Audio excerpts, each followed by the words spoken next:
আসসালামু আলাইকুম। নয়া দিগন্তের নিয়মিত আয়োজন দিগন্ত বিশ্লেষণে আপনাদের স্বাগত জানাচ্ছি। আমি মোস্তাফিজুর রহমান।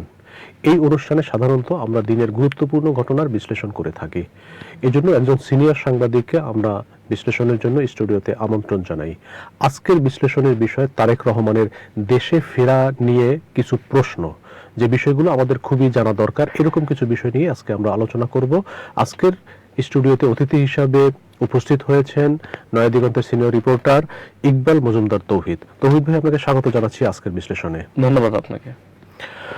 তৌহিদ ভাই, আপনার কাছে প্রথমেই জানতে চাচ্ছি যে তারেক রহমান আগামীকালকে বাংলাদেশে আসছেন এবং দীর্ঘ প্রতীক্ষার পর তার এই আগমন। তো আমরা জানতে চাচ্ছি আপনার কাছে যে তার সাথে, এই তারেক রহমানের সাথে আর কে কে আসছেন, পরিবারের বা পরিবারের বাইরে?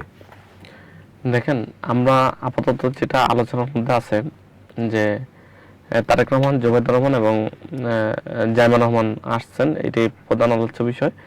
এর সাথে হয়তো তার কাজের সাথে জড়িত দলীয় নেতাকর্মী যারা দীর্ঘ সময় তার সাথে অফিসিয়াল ভাবে অ্যাটাচ ছিল, এরকম কিছু ব্যক্তিবর্গ হয়তো আসবেন। কিন্তু কারা আসতেছেন এটা সম্পূর্ণভাবে এটা প্রকাশ করা হয়নি। তবে আমরা এতটুকু নিশ্চিত করতে পারি যে তারেক রহমানের সাথে দীর্ঘ সময় পরে তার একমাত্র কন্যা জাইমা রহমান এবং তার সহধর্মিণী জুবাইদা রহমান ফিরছেন। তার সহধর্মিণী মাত্র কয়েকদিন আগে বাংলাদেশে আসলেন, আবার ফিরেও গেলেন, আবার আসতেছেন। দেখেন, এইটার বিষয়টা আসলে ওনাকে যাওয়াটা খুব জরুরি ছিল। হ্যাঁ, অবশ্যই জরুরি ছিল। বিষয় হলো, আপনি একটা খেয়াল করেন, এটা নর্মাল একটা বিষয়। আপনার পরিবারের কিন্তু সব ঘরের খোঁজ খবর রাখে আপনার গৃহিণী। ঠিক বাঙালি পরিবার প্রত্যেকটাই ঘরটা কিন্তু নিয়ন্ত্রণ করে রাখে গৃহিণী। তো যেহেতু দীর্ঘ 17 বছর উনি লন্ডনে ছিল, সেখানে তার একটা আবাস স্থল ছিল, দীর্ঘ সময় গুছানো ছিল তার বাসা। তো সেটা কিন্তু সবকিছু কোথায় কি আছে, কি নিয়ে আসবে, কি আনবে না, কোনটা প্রয়োজন, এগুলো কিন্তু একমাত্র ঘরের কর্তার চাইতে কর্তী ভালো জানে। তো সেই ক্ষেত্রে জুবাইদা রহমান তো স্বাভাবিকভাবে ওনার দীর্ঘ সময় যেখানে থেকেছেন সেই জায়গা থেকে সবকিছু গুছগাছ করে আনার জন্য তার যাওয়াটা প্রয়োজন ছিল, এবং আমি মনে করি যে সেই জন্যই উনি আসলে। আচ্ছা, এই যে স্বদেশ প্রত্যাবর্তন করছেন উনি 17 বছর পরে, এটা রাজনৈতিক তাৎপর্যটা কি আপনার কাছে মনে হয়? দেখেন, রাজনৈতিক তাৎপর্য বিশাল। তারেক রহমানের দেশে আসা নিয়ে মানুষের যে আগ্রহ ছিল,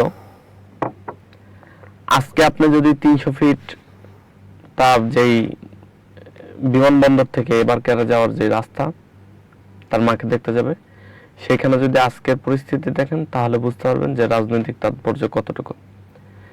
তারেক রহমান এদেশের সাবেক সেনাপ্রধানের, মুক্তিযোদ্ধার ঘোষকের, সাবেক রাষ্ট্রপ্রধানের, তার মাও রাষ্ট্রপ্রধান ছিলেন, তার বাবাও সরকার প্রধান ছিলেন, তার বাবা রাষ্ট্রপ্রধান ছিলেন। তো সেইখানে তার সন্তান হয়ে একটা, কি বলবো, ফ্যাসিস্ট বলেন, নানা রাষ্ট্রীয় চক্রান্তের মাধ্যমে তাকে দেশ ছাড়া করা হয়েছিল। ইভেন অনলাইন ইভেনে অনেক নিপীড়ন নির্যাতনের শিকার হয়েছিল। এরপরে তিনি দেশের বাইরে যাওয়ার পরে বাংলাদেশে তার জীবন ঝুঁকি ছিল, অনেকগুলো মিথ্যা মামলায় তার সাজা হয়েছিল। এইসব চিন্তা ভাবনা করে সে আর দেশে ফেরত আসতে পারেনি। দীর্ঘ সময় উনি 17 বছর বাংলাদেশের বাইরে থেকে, লন্ডন থেকে এই দলকে পরিচালনা করেছেন, এবং বিএনপির মতো একটা বড় রাজনৈতিক দলে তার নেতৃত্বে এখন পর্যন্ত ঐক্য আছে, যেই দলের মধ্যে কোনো গ্রুপিং হয় না, ফাটল হয় নাই এবং বিভক্তি তৈরি হয় নাই। সেই নেতা, যেই নেতার নেতৃত্বে দীর্ঘ সময় দল ঐক্যবদ্ধ, সেই নেতা দেশে ফিরবেন। নেতাকর্মী যেভাবে উচ্ছ্বাসিত, যেহেতু বিএনপি বাংলাদেশের অন্যতম বৃহৎ রাজনৈতিক দল, জনসম্পৃক্ত রাজনৈতিক দল, মানুষের বিএনপির প্রতি যেরকম আগ্রহ আছে, বিএনপির সর্বোচ্চ নেতা এবং বিএনপির আগামী দিনের রাষ্ট্র পরিচালনার যে কাণ্ডারি বিএনপি যাকে মনে করেন, তার আগমনে জনগণের মাঝেও একটা প্রভাব কাজ করে।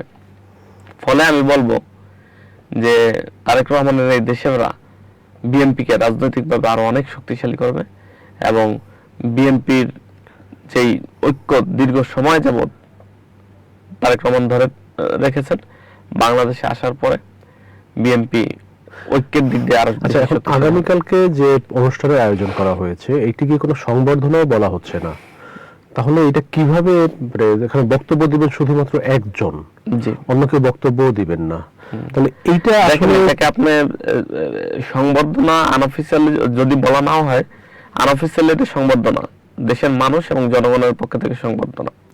উনি মূলত বিমানবন্দর থেকে তার মাকে দেখতে যাবেন, যেহেতু 300 ফিট হয়ে যাবেন, দীর্ঘ সময় পর উনি আসতেছেন। নেতাকর্মীদের একটা চাহিদা ছিল যে তাকে ফুল দিয়ে বরণ করা, শুভেচ্ছা জানানো, কিন্তু ওনার মতো ব্যক্তি এবং জনপ্রিয় ব্যক্তি, একটা বৃহৎ রাজনৈতিক দলের সর্বোচ্চ নেতা, দেখেন প্রবাস, আপনার ফ্যামিলির যখন কেউ প্রবাসে থাকে দীর্ঘ সময়, তার আশা নিয়ে যেই উচ্ছ্বাস এবং আকাঙ্ক্ষা আপনার পরিবারের সদস্যদের মধ্যে আপনার মধ্যে থাকে, আপনার পাশের জেলায় বসবাসকারী আপনার ভাই প্রতি সপ্তাহে একবার আসে, তার আশা নিয়ে কিন্তু সেই উচ্ছ্বাস থাকে না। দীর্ঘ 17 বছর বাংলাদেশের ওনার দলের নেতাকর্মী ওনাকে দেখে নেয়, বাংলাদেশের মানুষ তাকে দেখে নেয়, সেই তারেক রহমানকে মানুষ দেখতে চায়। আমার মনে হয় বিএনপি সেই জনাকাঙ্ক্ষা এবং দলীয় নেতাকর্মীদের যে আকাঙ্ক্ষা, সেই আকাঙ্ক্ষা পূরণের জন্য 300 ফিটে তার নিরাপত্তা সার্বিক এবং দেশের ঢাকা রাজধানীর মানুষের চলাফেরার কথা চিন্তা ভাবনা করে সার্বিক দিক বিবেচনায় 300 ফিটে তাকে পথসভার মতো একটা জায়গায় সংবর্ধনার মধ্য দিয়ে এবং তার কথা, তার মেসেজ বাংলাদেশে এসে সে কি মেসেজ দলীয় নেতাকর্মীকে দিতে চায় এবং দেশের জনগণের কাছে দিতে চায়, সেই সুযোগটা করে দেওয়া হয়েছে। আচ্ছা, তাহলে এই মানে 300 ফিটের যে সংবর্ধনা বা যে আয়োজনটা করা হচ্ছে, এইটা কি তাহলে তার মাকে দেখতে যাওয়ার উদ্দেশ্যে পথে পড়ছে 300 ফিট, এই কারণে এই জায়গাটা বাছাই করা, নাকি অন্য কোনো মানে বিষয়? দেখেন দুইটা বিষয়, বিকল্প রাস্তা দিয়ে যাওয়া যায়, কিন্তু এবার কেরা যাওয়ার জন্য বিমানবন্দর থেকে সবচেয়ে সহজ রাস্তা হলো 300 ফিট। আর যেহেতু উনি এখান দিয়ে যাবেন, 300 ফিট রাস্তাটা কিন্তু একটা প্রশস্ত রাস্তা এবং দীর্ঘ 12 কিলোমিটারের রাস্তা। ওনার আগমনে বিএনপির পক্ষ থেকে আমরা তো বলতেছি যে স্বাভাবিকভাবে, নিরপেক্ষভাবে, সংবাদকর্মী হিসেবে আমরা জানি যে বৃহৎ সমাগম হবে। বাংলাদেশের ইতিহাসে অনেকে অনেক সমাবেশে 40 লাখ 50 লাখ লোক আসার দাবি করে বাংলাদেশ ঢাকায়, কিন্তু আমার বিগত 13 বছরের সাংবাদিকতায় বাস্তবিক অর্থ যদি আপনি পরিমাপ করেন, ঢাকায় 10 লাখের বেশি কোনো সমাগম ঘটাইতে কোনো রাজনৈতিক দল পারে নাই। 10 লাখ লোক অনেক লোক, সেটা পারে না, হয়তো উৎসুক জনতা আশেপাশে ছিল, আর সব মিলে ধরেন আপনার সর্বোচ্চ 10 লাখ। সেই ক্ষেত্রে বিএনপি দাবি করতেছে 1.5 কোটি লোক তারা জড়ো করবেন, তাদের টার্গেট আকাঙ্ক্ষা। এখন 1.5 কোটি লোক জমায়েত করতে পারবে না পারবে সেটা আমি বলতে পারি না, সেটা বিএনপি জানে এবং কালকে দেখা যাবে। কিন্তু আমার কাছে মনে হয় বিগত সময় ঢাকায় যত বড় গণজমায়েত হয়েছে, বড় বড় গণজমায়েত হয়েছে, সকল গণজমায়েত ছাড়িয়ে যাবে আগামীকালকের এই তারেক রহমানকে আশা কেন্দ্র করে তাকে নেতাকর্মী যে বরণ করবেন, সেই আয়োজন ঢাকায় বাংলাদেশের ইতিহাসে যতগুলো সমাগম হয়েছে সকল সমাগমকে ছাপিয়ে যাবে। তো সেই ক্ষেত্রে 300 ফিটের মতো জায়গায় আমার কাছে মনে হয় যে সবচেয়ে ভালো একটা স্পোর্ট ছিল। আচ্ছা, তার এই যে আগমনটা, এটা অন্য কোনো দিন না হয়ে 25 তারিখটাকে কেন নির্ধারণ করা হলো? দেখেন 25 তারিখ আসলে আপনি দীর্ঘ সময় একটা জায়গায় যদি স্থায়ীভাবে থাকেন, ওই জায়গা থেকে আসার জন্য একটা আপনার গুছানো টুছানোর ব্যবস্থা থাকে। তো এটা একটা বিষয় আছে যে এই সব চিন্তা ভাবনা করা হয়তো মনে হয়েছে যে 25 তারিখে। আর সবচেয়ে বড় বিষয় ছিল যে নির্বাচনের তফসিল। আমরা আগে থেকেই জানতাম যে নির্বাচনের তফসিল ঘোষণা হওয়ার পর তারেক রহমান দেশে ফিরবেন। তো নির্বাচনের তফসিল ঘোষণা হয়েছে, মনোনয়ন ফর্ম সংগ্রহ করতেছেন, আর এর মধ্যে ওনার গুছ গাছানো 17 বছর এক জায়গায় থাকলে তো সে জায়গায় গুছানোর একটা বড় বিষয় আছে। গুছ গাছানোর উনি প্রস্তুতি যতটুকু নেওয়া দরকার নিয়েছেন, সবকিছু মিলে হয়তো 25 তারিখ ওনার কাছে সুইটেবল মনে হয়েছে দেশে ফিরাটা। এটা আলাদা কোনো তাৎপর্য এখানে নাই, মনে হয়েছে যে তফসিলের পর তো তার আসতে হবে, তো সেখানে মনে হয়েছে যে 25 তারিখ তার সবকিছু গুছগাছ হয়ে সবকিছু কমপ্লিট, এবং সেই জায়গা আমার কাছে মনে হয় সেই জায়গা থেকে এই চিন্তা ভাবনা। উনি এখন পর্যন্ত ভোটার হন নাই বাংলাদেশের। দেখেন তারেক রহমান দেশের নাগরিক, জন্মসূত্রে নাগরিক, উনি ভোটার হন নাই এবং সবচেয়ে পপুলার একটা রাজনৈতিক দলের দেশের সেকেন্ড লিডার। ধরতে গেলে আপনার এখন কার্যত প্রধান ব্যক্তি, তো তার কি কারণে ভোটার হইতে পারে না এটা তো আমরা জানি, সারা দেশ জানে। আওয়ামী ফ্যাসিজমের কারণে উনি দেশে আসতে পারে নাই, ওনার পাসপোর্ট ই করতে পারে নাই, রেনিউ করতে পারে নাই। কিন্তু উনি যখন দেশের বাইরে গেলেন, এর আগেও তো তার বয়স 18-র চেয়ে বেশি ছিল, তো ওই সময় কেন ভোটার হলেন না? এইটা আসলে উনি না না আপনার এই কথা মনে হয় আমার কাছে না, উনি ভোটার আগে ছিলেন না এটা আমার জানা নাই, ছিলেন না কিনা। আপনার বর্তমান যে ন্যাশনাল আইডি কার্ড হয়েছে, যে স্মার্ট কার্ড যেটা, তো নতুন করে কিন্তু আপনার 111 এর পরে আপনার যে স্মার্ট কার্ড হয়েছে সেখানে কিন্তু সবাই ভোটার হয়েছে। আমার বাবাও কিন্তু সেই জায়গায় নিবন্ধন করছে, আমার মাও নিবন্ধন করছে। আরবি আসা মানে 111 এর পরে উনি ভোটার হওয়া হয় নাই, কিন্তু এর আগে যে উনি ভোট প্রয়োগ করেন নাই, পাননি আর কি, ভোটার হন নাই, আমার কাছে সেটা মনে হয় না। উনি আগে ভোটার ছিলেন বাংলাদেশের। মঈনুদ্দিন ফখরুদ্দিনের যে সরকার পরিবর্তিত সময় যে ভোটার তালিকা, নতুন ভোটার তালিকা করা হয়েছে, তখন সে সুযোগ ছিল না আর কি, সেটা কিন্তু খসড়া তালিকা করা হয় নাই, নতুন ভোটার তালিকা হয়েছে। না, এখানে তৌফিক ভাই এখানে একটা বিষয় যে উনি যখন দেশ ছেড়ে চলে গেলেন এরপরেই তো ভোটার তালিকাটা করা হয়েছে। জি জি। তো সেই সময় তো আসলে ভোটার হওয়ার মতো আসলে সুযোগটাও ছিল না। না, সুযোগ ছিল না। আপনি দেখেন, আপনি তো ভোটার ছিলেন এর আগে, জি, তাহলে আপনার কি আবার নতুন করে ভোটার হইতে হয়েছে কিনা 111-এ? হ্যাঁ, এরপর তো আবার নতুন করে আবার ভোটার হতে হয়েছে। হইতেছে। বিশেষ করে যখন ন্যাশনাল আইডি কার্ড, যখন ন্যাশনাল আইডি কার্ড দিয়েছে তখন তো আবার প্রত্যেককে নতুন করে আবার ভোটার তালিকা। তারেক রহমান দেশে থাকা অবস্থায় বিএনপি যখন ক্ষমতায় ছিল ও তখন ভোটার ছিলেন না, এটা আমার মনে হয় যে সঠিক না। উনি এদেশের ভোটার ছিলেন, এদেশের নাগরিক, তার তো জন্ম নিবন্ধন হয়েছে এদেশে, জন্মসূত্রে দেশের নাগরিক। পরবর্তীত সময় আপনার 111-এ নতুন যে ভোটার তালিকা করা হয়েছে এবং সেই তালিকায় সে অংশগ্রহণ হয় না তার, বা নিবন্ধিত সেখানে হয় নাই।